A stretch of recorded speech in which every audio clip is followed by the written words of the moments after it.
one incident that has shocked the country and has led to massive outrage. And you would have guessed it, it is the Pune Porsche accident case. After the relentless coverage by India Today, bail of the accused minor has been cancelled.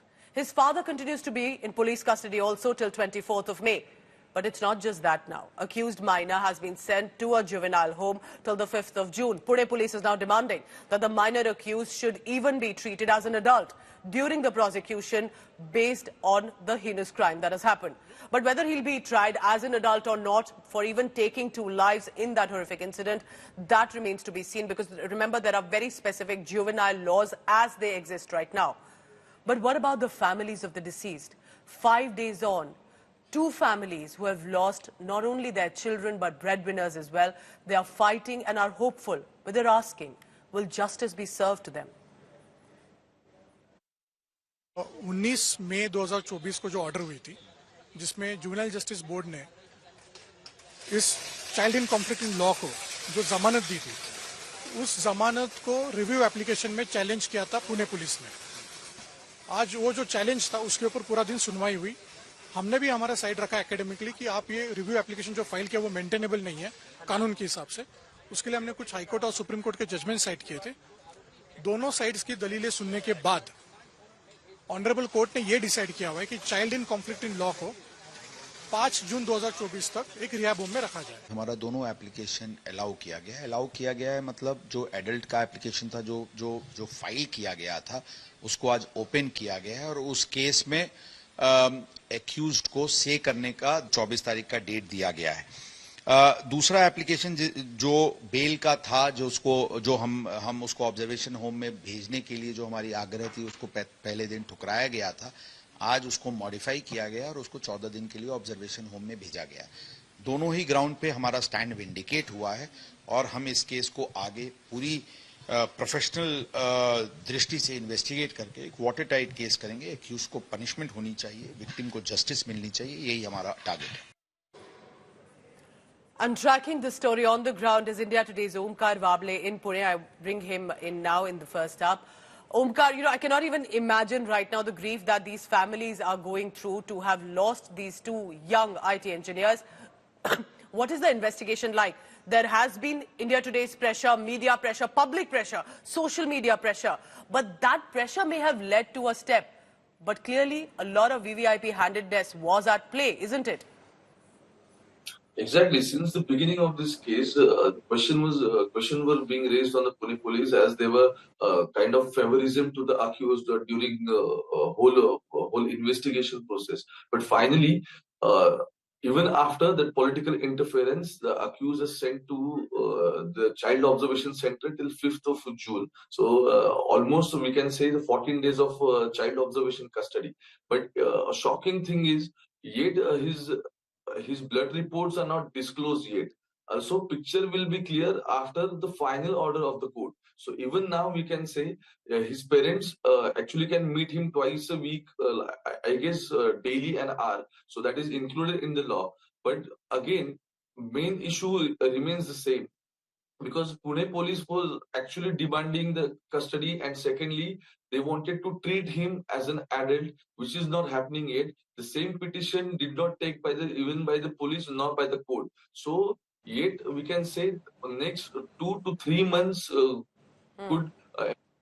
we have to wait till next 2 or 3 months. So rightly said, Omkar, because step up has happened, but will it continue or will they be able to get away in this case? And remember, this is not just an accident on the road.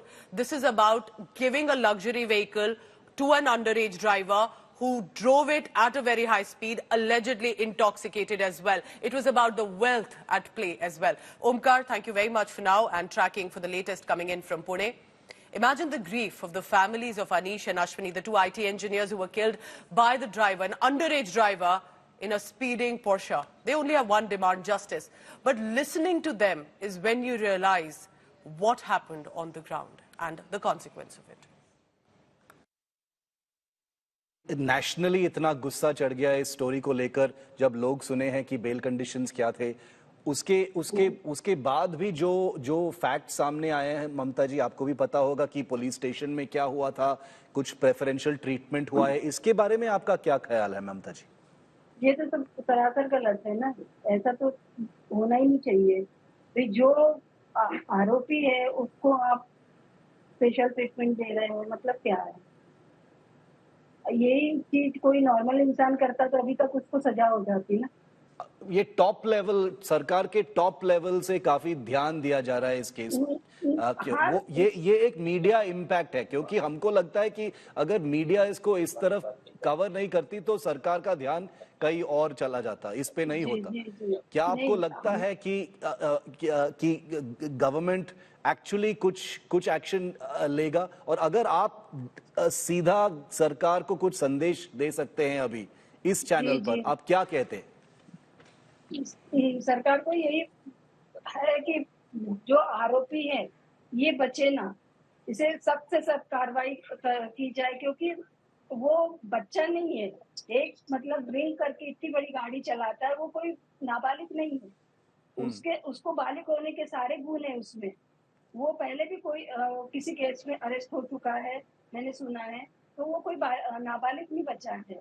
और अब तो 4 महीने के बाद वो वैसे ही बालिग होने वाला है। सब चीजें वो बालिग जैसा कर रहा है, तो उसे सजा भी अच्छी होनी चाहिए, ताकि दूसरे को वो संदेश मिले कि ऐसा कुछ होना नहीं चाहिए। जानकारी मिल रही है सविता जी कि ये जो नाबालिग है, 17 साल का लड़का जो है, जो गाड़ी चला रहा था, वो अभी जुवेनाइल जस्टिस बोर्ड में पेश हुआ है। वो जुवेनाइल जस्टिस लॉ के अंदर उसके खिलाफ कार्रवाई हो रही है। क्या आपको लगता है सविता जी कि इसको एक अडल्ट ट्रीटमेंट होना है अंडर द लॉ? क्या आपको लगता है ये? जी, अडल्ट ट्रीटमेंट होना चाहिए उसका। वो नाबालिग नहीं है। कोई भी नाबालिग होता तो इतनी बड़ी कार लेके बाहर शराब पी के और ये ऐसे नहीं करता है, क्योंकि घर के पेरेंट्स ही उसको इतनी इजाजत नहीं देते हैं कि आप ऐसा करो, और ये गलत है। वो अडल्ट है, इसलिए उसको पूरी वो सजा मिलनी चाहिए। मेरे बेटे को न्याय मिलनी चाहिए, और मेरे अपने बेटा खोया है, इसलिए मुझे पूरी उम्मीद है महाराष्ट्र सरकार से, तो मेरे बेटे को न्याय दिलवाए। मेरा बच्चा गया है अभी। मेरे अंदर कैसा मेरा, मैं आप लोगों को बता नहीं सकती। मेरा दुख आप लोग शायद समझ नहीं पाओगे। मेरा बेटा गया है,